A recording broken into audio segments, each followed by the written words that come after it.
The last echo, the salvage station, drifted in the shadow of a dead star, its hull scarred by 50 years of cosmic radiation and neglect. Here, in the forgotten corners of the Tertian system, the galaxy's unwanted came to hide. Smugglers, refugees, those running from debts or crimes that would follow them anywhere civilized space reached. It was the perfect place for someone who wasn't supposed to exist. Commander Zara Chen adjusted the neural dampener behind her left ear and stepped into the market corridor. The device hummed softly, masking the electromagnetic patterns that marked her as human. To any scanner, she appeared as just another Kalanian trader, her biosignature altered, her past erased. She had been dead for 50 years according to every database in the galaxy. The Purge had seen to that. The corridor buzzed with alien voices speaking in a dozen languages. Threnody merchants haggled over crystal formations that sang in harmonious tones. Vex traders displayed their bioweapons in sealed containers, the deadly organisms writhing behind transparent aluminum. A group of Kalanian dock workers shared a meal of fermented algae, their blue-tinged skin glistening under the harsh artificial lights. Zara moved through them all like a ghost, invisible in plain sight. She had mastered the art of being unremarkable. Her movements mimicked Kalanian mannerisms, her clothing followed their fashion, even her breathing matched their slower respiratory rhythm. After 5 decades of hiding, the performance had become second nature. Chen. The voice made her freeze. Only one person on this station knew that name. She turned to see Captain Vorth approaching, his forearms gesturing in the Kalanian expression of urgency. His species had been humanity's enemies during the war, but the years had made them unlikely allies. Vorth had found her 15 years ago, bleeding out in a derelict freighter. He could have turned her in for the bounty that still existed on any human, living or dead. Instead, he had saved her life and kept her secret. "We need to talk," Vorth said in the clicking language of his people. "My ship." Now, Zara followed him through the twisting passages of the station to his vessel, a modified cargo hauler called the Drifting Star. Once they were inside his private quarters, Vorth activated a privacy field that would block any surveillance. "Show me your arm," he demanded. Zara hesitated, then rolled up her sleeve.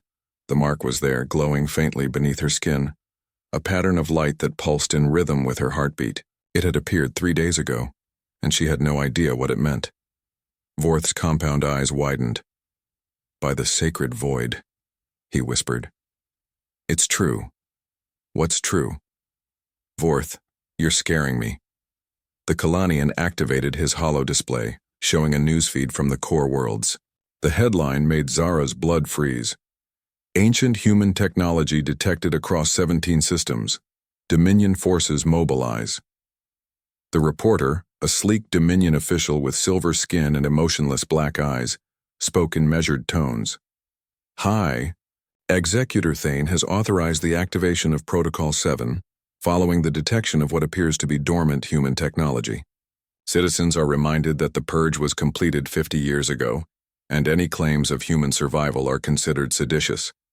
The Dominion's commitment to galactic peace remains absolute." Zara sank into a chair, her legs suddenly weak. 17 systems? "The same pattern is appearing on others," Vorth said quietly. "Beings who show signs of human ancestry. The mark is spreading across the galaxy." "That's impossible. There can't be that many of us left." Vorth's expression grew grave. "That's what I thought too, until I started asking questions." He pulled up another display, this one showing a star map. Red dots appeared scattered across hundreds of systems. "These are all the places where the marks have been reported. Zara, there are thousands." The truth hit her like a physical blow. She wasn't alone. She had never been alone. Somewhere in the darkness between stars, humanity had survived. The Purge had been swift and merciless. When the Galactic Dominion declared humanity a threat to civilized space, they had acted with brutal efficiency. Earth was cracked like an egg, its molten core exposed to the vacuum. Mars was strip-mined until nothing remained but asteroids. The colony worlds were sterilized with viral weapons that consumed everything organic. But the galaxy was vast, and humans were resourceful. Some had hidden among alien populations, their genetics masked by illegal modifications. Others had fled to the dark spaces between systems, living on ships that had been their homes for generations. A few had been taken in by alien species who refused to participate in the genocide. Now, after 50 years of silence, something was calling them home. "There's more," Vorth said, his voice barely above a whisper. He showed her classified dominion, communications that his smuggling contacts had intercepted. They're tracking the marks. Every person who displays the pattern is being hunted. Zara read the reports with growing horror. Entire families disappearing in the night, alien species who had harbored humans facing collective punishment. The Dominion was preparing for what they called the final cleansing protocol. "They're going to finish what they started," she breathed, "unless someone stops them." Zara looked at her old friend, seeing the weight of what he was suggesting. "I'm just one person, Vorth. What can I do against the entire Dominion?" "You're not just one person," he replied. "You're Commander Zara Chen of the Earth Defense Force. You're the woman who held the line at Proxima Station for 18 hours against impossible odds. You're the human who taught the galaxy that your species doesn't know how to give up." The memories came flooding back. The screaming alarms as Dominion ships filled the sky. The desperate last stand as Earth's final defenders bought time for the evacuation fleets. The moment when she had looked into the face of death and spit in its eye. "That was 50 years ago," she said. "I'm not that person anymore." "Maybe not," Vorth agreed. "But the galaxy thinks you're dead. They've spent 5 decades congratulating themselves on wiping out humanity. What happens when they discover they failed?" Before Zara could answer, alarms began blaring throughout the station. Emergency broadcasts filled the air in multiple languages, all carrying the same message. "Dominion enforcement fleet approaching. All vessels prepare for inspection." Through the viewport, Zara could see them coming. Dozens of sleek warships, their hulls gleaming with the silver and black of Dominion authority. She recognized the lead vessel immediately. The Absolute Truth, flagship of High Executor Thane himself. "They're here for me," she said. "How could they know?" Zara touched the mark on her arm, feeling its pulse strengthen as the ships drew closer. "I think this is more than just a mark. I think it's a beacon." The station shuddered as tractor beams locked onto its hull. Within minutes, Dominion troops would be searching every compartment, scanning every being. Her neural dampener might fool casual sensors, but not military-grade equipment designed specifically to detect human biosignatures. "There's something else you need to know," Vorth said urgently. "The marks aren't random. They're forming a pattern, a message. Our communication experts think it's coordinates." "Coordinates to what?" "We don't know. But whatever it is, it's big. Enough to scare the Dominion into mobilizing half their fleet." The docking clamps engaged with a metallic clang that echoed through the station. Stormtroopers would be boarding within minutes. Zara made her decision. "Get me to the communication center," she said. "If there are really thousands of us out there, they need to know what's coming." "Zara, if you expose yourself now, you'll be signing your death warrant." She stood, and for a moment Vorth saw the commander she had once been, the woman who had faced down an empire and refused to blink.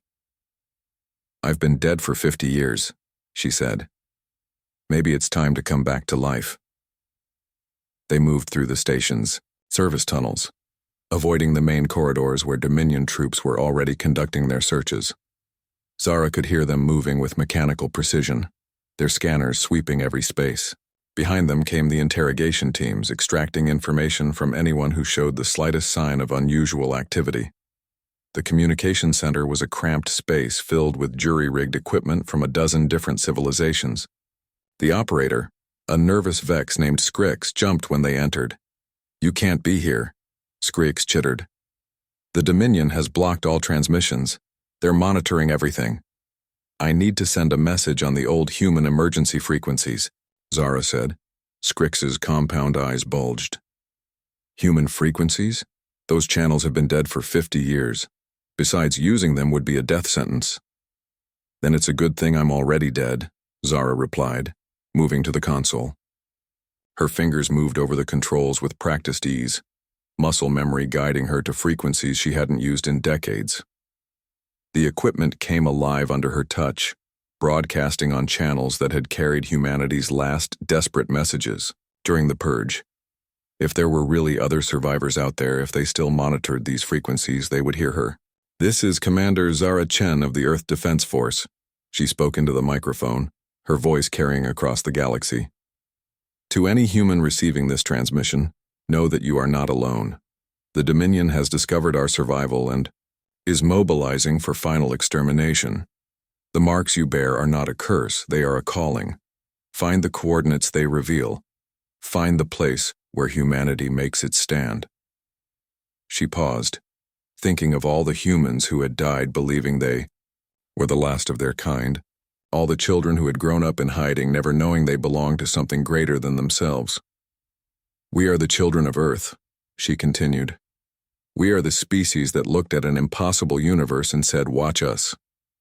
They tried to erase us from history, but they made one mistake. They left us alive. And as long as one human draws breath, our story is not over." The transmission ended just as the blast doors exploded inward. Dominion troops poured into the room, their weapons trained on Zara. Behind them came High Executor Thane himself, his silver skin reflecting the sparks from damaged equipment. "Commander Zara Chen," Thane said, his voice like grinding metal. "You have no idea how long we have been looking for you." Zara stood slowly, her hands visible but not raised. She had spent 50 years hiding from this moment, but now that it was here, she felt only calm. "Not long enough, apparently," she replied. Thane stepped closer, his black eyes studying her with the intensity of a predator. "Do you know what your little broadcast has done? Even now, signals are lighting up across the galaxy. Hundreds of dormant receivers coming online, thousands of your kind revealing themselves." "Good," Zara said simply. "You have doomed them all. My ships are already moving to intercept every transmission. Your people will be rounded up and eliminated. The final cleansing protocol will succeed where the purge failed." "Will it?" Zara asked. "Because I think you're about to discover something you missed 50 years ago." "And what is that?" She smiled, and in that expression, Thane saw something that made his perfectly controlled features flicker with uncertainty. It was the smile of someone who had just played a winning hand. "Humans don't give up," she said, "and we really don't like being told we don't exist." Across the galaxy, her message was being received. In hidden settlements on dead worlds, in the holds of ships that had sailed the void for generations, in the hearts of beings who had never known their true heritage, the marks on their arms pulsed brighter, and for the first time in 50 years, scattered humanity began to remember what they were. The hunt was about to begin, but this time, the Dominion was going to learn the difference between a genocide and a war. And wars, as humanity had taught the galaxy long ago, were not about who started them. They were about who finished them. When ghosts become legends, the interrogation chamber aboard the Absolute Truth was designed to break minds. Sensory deprivation fields stripped away all external stimuli, while neural probes attempted to map every synapse, every memory, every secret hidden in the subject's consciousness. High Executor Thane had used it to extract confessions from the most hardened criminals in the galaxy. It had been working on Zara Chen for 6 hours. It had accomplished nothing. "Fascinating," Thane observed, from behind the observation window. "Her neural patterns are unlike anything in our databases. The human mind appears to have developed unique defensive mechanisms during their years in hiding." Dr. Kellis, the Dominion's chief xenopsychologist, studied the readouts with growing frustration. "Her consciousness seems to exist in multiple layers. Every time we penetrate one level of memory, we discover 3 more beneath it. It's as if she's been compartmentalizing her mind for decades. Can you break through? Given time, perhaps. But the process may damage her permanently. We need her functional if we're to locate the other survivors." Thane's expression darkened. In the 18 hours since Chen's broadcast, the situation had escalated beyond his worst projections.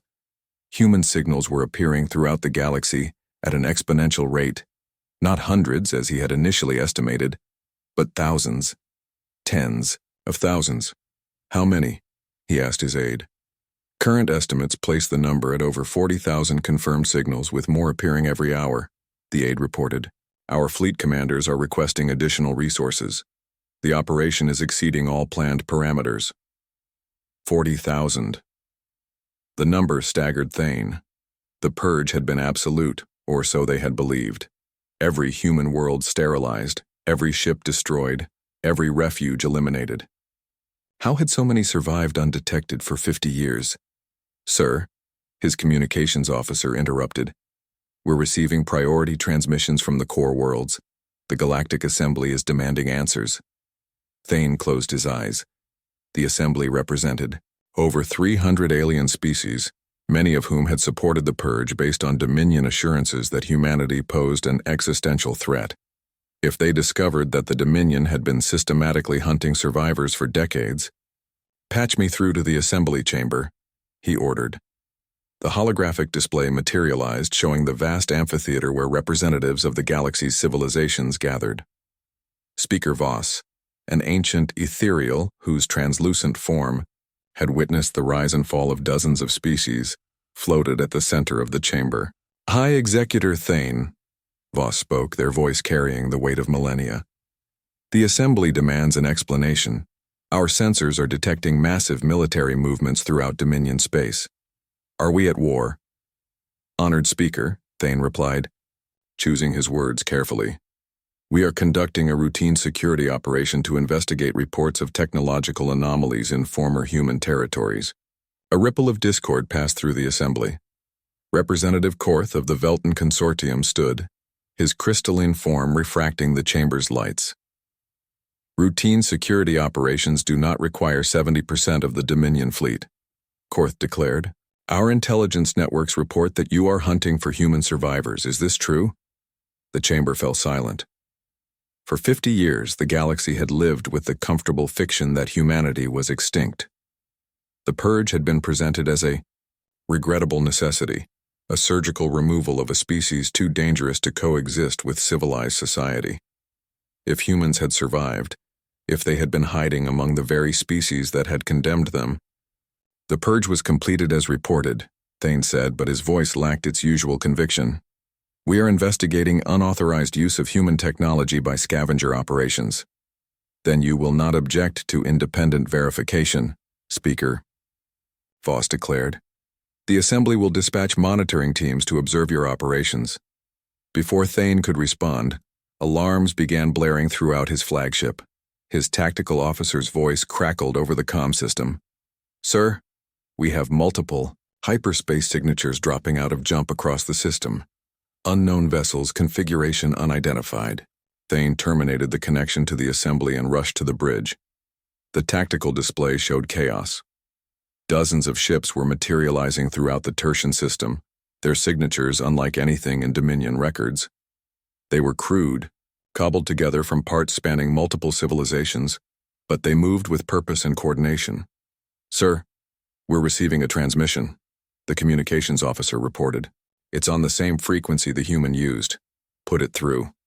The voice that filled the bridge was calm, controlled, and unmistakably human.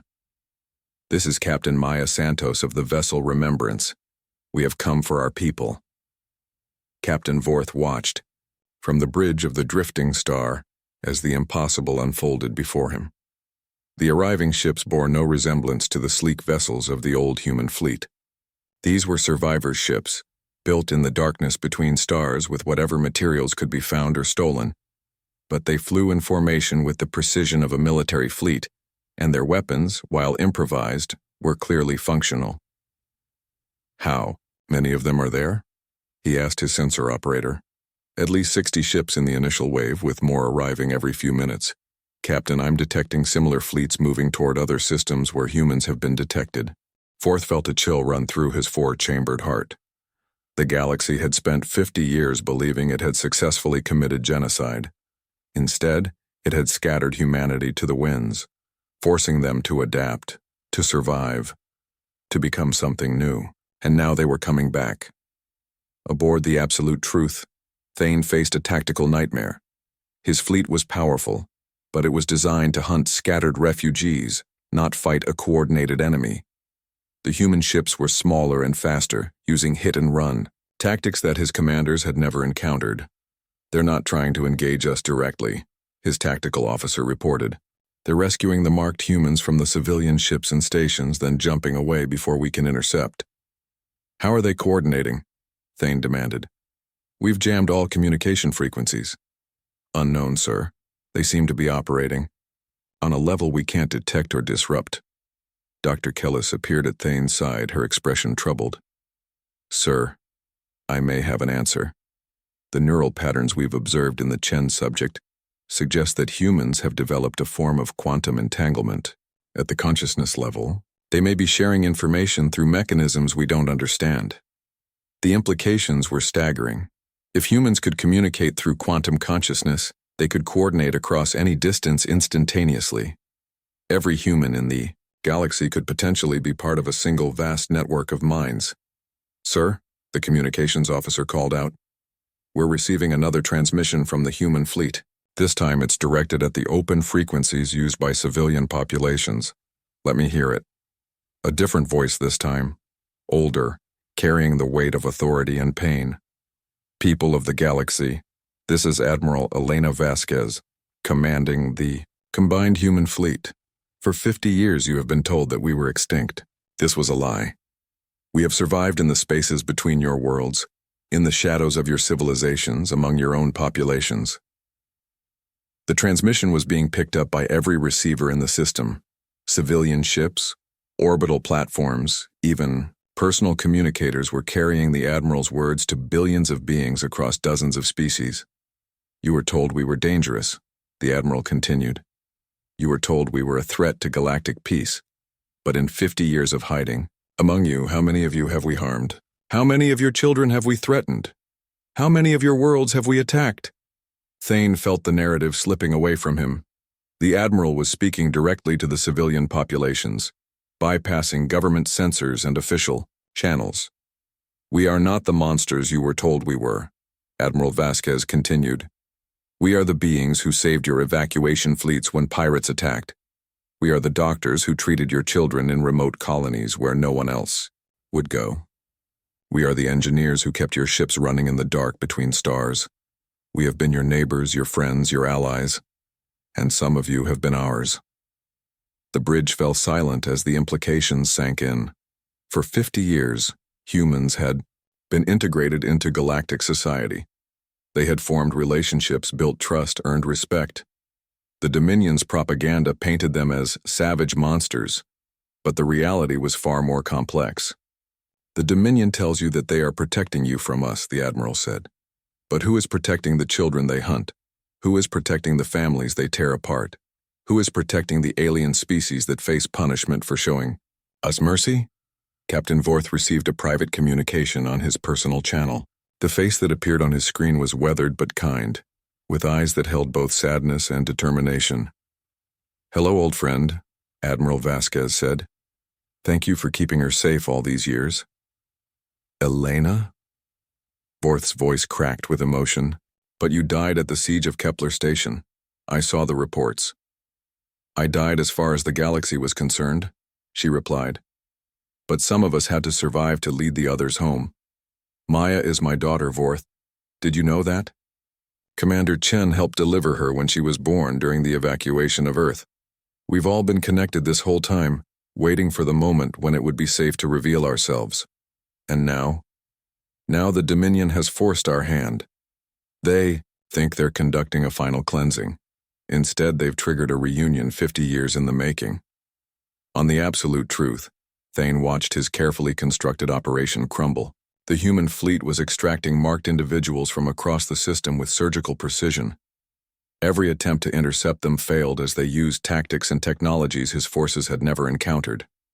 "Sir," his aide reported, "we're receiving communications from fleet commanders across the galaxy.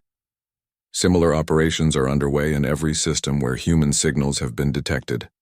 Our forces are requesting immediate reinforcement." "How many systems?" Over 400, sir. The humans appear to have been planning this for decades. Thane stared at the tactical display, watching as red dots representing human fleets appeared across the galaxy. Each dot represented not just ships, but families, communities, entire populations that had somehow survived the most comprehensive genocide in galactic history. Sir, the Galactic Assembly is demanding our immediate presence, the communications officer reported. They're convening an emergency session. Before Thane could respond, every screen on the bridge lit up with the same image. It was Zara Chen, but not as he had last seen her in the interrogation chamber. This was a recorded message, transmitted from dozens of sources simultaneously. "My name is Commander Zara Chen," she said, standing in what appeared to be the bridge of a human ship. "I was supposed to die 50 years ago when the Dominion decided that humanity was too dangerous to exist. Instead, I've spent 5 decades learning what it means to be human in a galaxy that denies your existence." The image shifted, showing scenes from across the galaxy. Human families living in hidden settlements, human doctors working in alien hospitals, human engineers maintaining the infrastructure that kept entire sectors functioning. "We are not the species you remember from the war," Chen continued. "We have grown, evolved, adapted. We have learned to live in harmony with beings who were once our enemies. We have raised children who know more languages than their parents, who consider aliens to be family, who dream of a galaxy where species is just another word for diversity." The recording showed human children playing with alien friends, human adults working alongside beings of a dozen different species, elderly humans teaching alien students about art, science, and philosophy. "The Dominion tells you that we are dangerous," Chen said. "They are right. We are dangerous to lies. We are dangerous to hatred. We are dangerous to the belief that genocide is ever justified. We are dangerous to anyone who thinks that fear should triumph over hope." The final image showed the human fleet in all its improvised glory, ships built from scrap and determination, crewed by beings who had never lost faith in tomorrow. "We are coming home," Chen declared. "Not to conquer, not to dominate, but to take our place in the galaxy we never stopped believing in. The question is not whether we deserve to exist.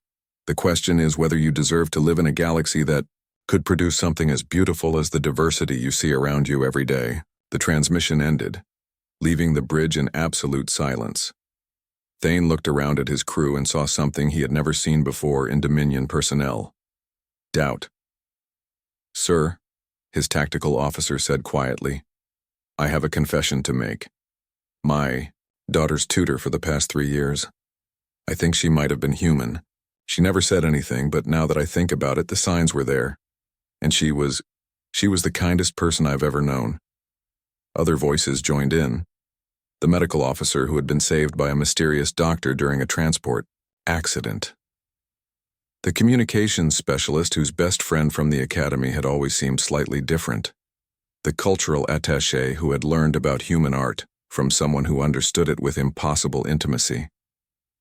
For 50 years, humans had been living among them, working with them, becoming part of their communities. The monsters of Dominion propaganda were revealed to be the neighbors, friends, and loved ones they had known all along. "Sir," the communications officer said, his voice barely above a whisper, "the Galactic Assembly has issued a formal censure.